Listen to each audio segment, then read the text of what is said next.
first, my opening statement. Establishment Republicans, beware. If you think you can keep doing what you've been doing, which, by the way, is nothing, and keep your seats, keep drinking or smoking whatever your favorite lobbyist is procuring for you, and your insignificant, irrelevant, inconsequential, not worth a rap vote. This week, non-establishment candidate Judge Roy Moore won the U.S. Alabama Republican senatorial primary runoff in spite of Senate Majority Leader Mitch McConnell's PAC giving Moore's establishment opponent, sitting United States Senator Luther Strange, $9 million. Now think about it. Roy Moore, with virtually no money, wins, even though the president, at Mitch McConnell's request, supports the sitting senator.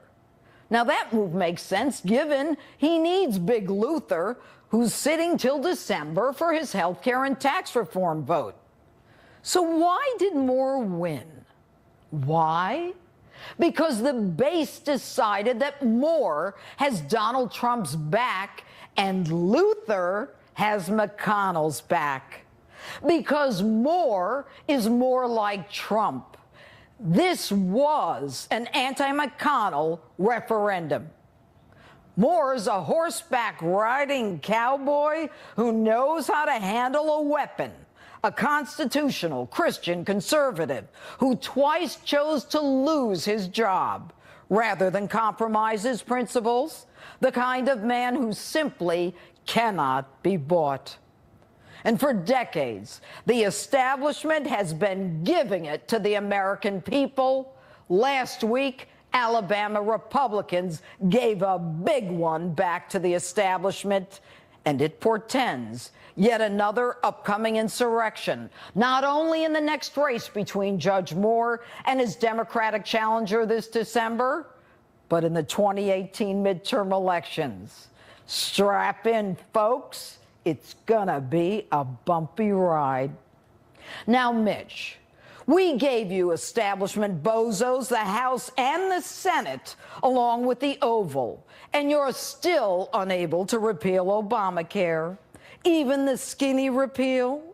Some of you double-talking deceivers voted for repeal, knowing full well that while Obama was president, the bill would go nowhere. Some actually campaigned on it, and as soon as we had a president willing to sign the repeal, you don't vote for it. You lying, thieving slugs. Slugs. And you take a salary and a pension for this? And now tax reform. What makes me think it's not going to happen? You think we didn't like Barack Obama? Huh. All of you are so entrenched, you'll do anything for your own short-term political survival. The old one hand washes the other, irrespective of party, irrespective of fundamental beliefs. We are so sick and tired of all of you, especially those of you who come into Congress of modest means and then leave multimillionaires. And you Senate slugs sit there with 200 bills passed by the House, 200, and you haven't passed one. What the hell do you do all day? There is no way that you Senate Republicans can agree on even one of those 200 bills.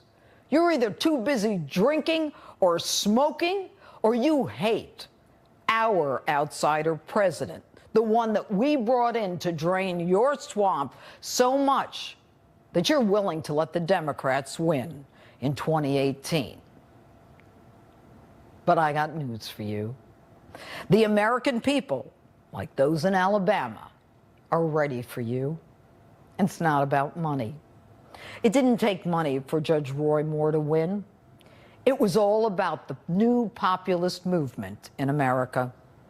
So bring it on, Mitch. Bring on 2018.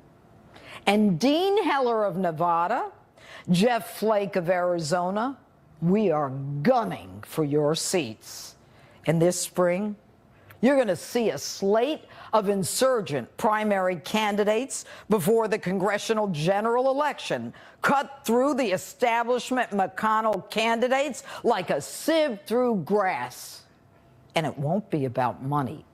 It will be about people like those in my audience. And I'll put my audience up against your cash any day of the week.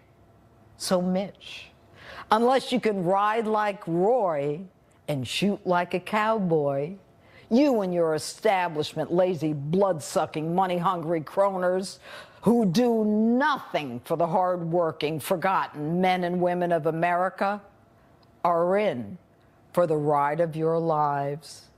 Be careful you don't get thrown. And that's my open. Tell me what